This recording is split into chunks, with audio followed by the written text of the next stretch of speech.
relegating him to the register of one-term presidents. But what a ride it's been in the 5.5 years since he descended what may now be the most renowned escalator in history.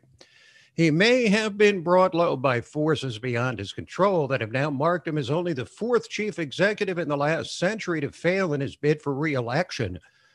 But we knew Jimmy Carter and Bush 41, Hoover not so much, and that Donald is no Jimmy, George, or Herbert. From the start, we knew or should have known just how hard the road would be for Donald Trump, lest we forget what he intended to achieve as president of the United States represented arguably the most radical frontal assault on the status quo since Americans took up arms against each other in the war between the states. He would burst onto the scene with a theatrical flourish and be instantly perceived as something entirely different, much more or less than all the politicians we'd seen for time immemorial. He'd be willing to forsake an enviable life of wealth, fame, and power in exchange for the poisonous slings and arrows of the hordes of careerists, top to bottom, disconcerted and threatened to the core by his presence. He would present as the one man who could take on and effect genuine reform by the force of his will. And he would be forced to do so while laboring under the burden of a ubiquitous and deranged alliance of enemies which no man could seem to bear, while placing the weight of altering the trajectory of the nation and the world squarely on his own broad shoulders. He would come to Washington alone, bereft of institutional support, pledging to throw out old practices and policies. He would do so for the sake of exposing and challenging that which had forever been off limits. He would call out the corruption long preserved, protected, and defended by an encrusted and discredited political and media syndicate. The swampocrats would no longer be comfortable in their distance from and unaccountability to the people they purportedly serve. As enemies throughout the syndicate committed to his destruction from day one, he would do just as he did in the campaign preceding his shock election, go over their heads and appeal straight to the heart of the millions who had all but given up on politics. Shortly after his election, he would swiftly set the tone for draining the swamp by publicly disputing the price of the new Air Force One negotiated by the politicians and soon inducing a substantial discount. It signaled that the new boss would not resemble any of the old bosses. He'd send the unambiguous signal that America was open for business as never before. And it would hardly be the only time he would scold the career politicians and apparatchiks, allowing this country to be ripped off from adversaries like China to friends like NATO, while bowing to an agenda tailored not for America, but the globe. He would be one man against the world, the figurative equivalent of that lone soul standing in the path of the tank at Tiananmen Square.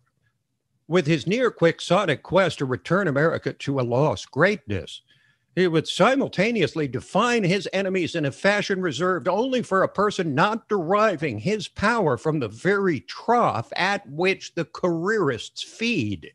He would expose our supposed betters as the very insidious, odious, and yes, deplorable gang of rogues he had labeled as such from the moment he entered the stage.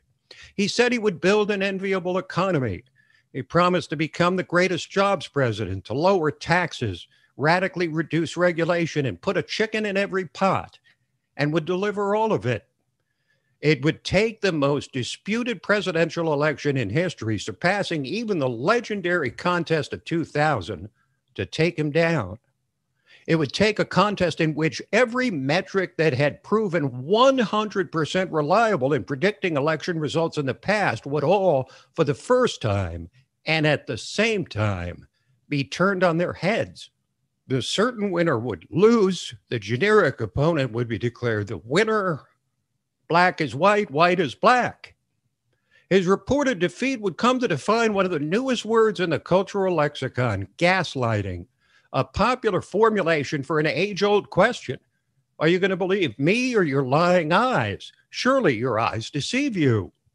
Those metrics signifying approval of the great bulk of his policies, the extreme voter enthusiasm, the massive rally, spontaneous as they were, stretching all the way to the blue basin of California, would be dismissed as little more than an illusion, merely scattered anecdotal evidence.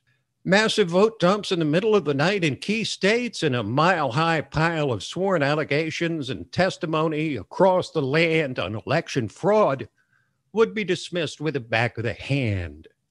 His media-defined persona and a virus from a bat would be blamed for his inevitable defeat. In the words of the songwriter, he fought the law, and the law won. He would be vanquished, but not into the mist of history. Whether Trump's populist genie can be shoved back in the moldy bottle or the toothpaste squeezed back into the stale institutional tube is now for others to decide. But rest assured that the shockwaves of Donald Trump's once-in-a-lifetime run, his one-man crusade to put America first against the darkest of forces and longest of odds, shall continue to be felt long past his departure from the White House.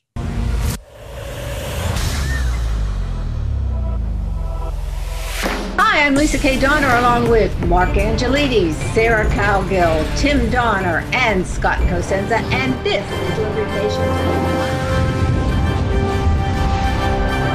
Now let's take a look at the LibertyNation.com electoral leaderboard. It's still 238 for Joe Biden. What if stories and legends can offer us the key to unraveling the hottest political issues of the day and apply their lessons to understanding the chaos of modern politics? Impeach 45!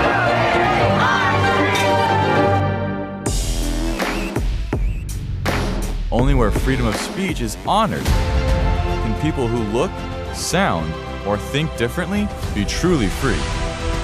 If you're discussing something that's difficult, the probability that you're not going to offend each other is zero. President-elect of the United States of America, Donald Trump.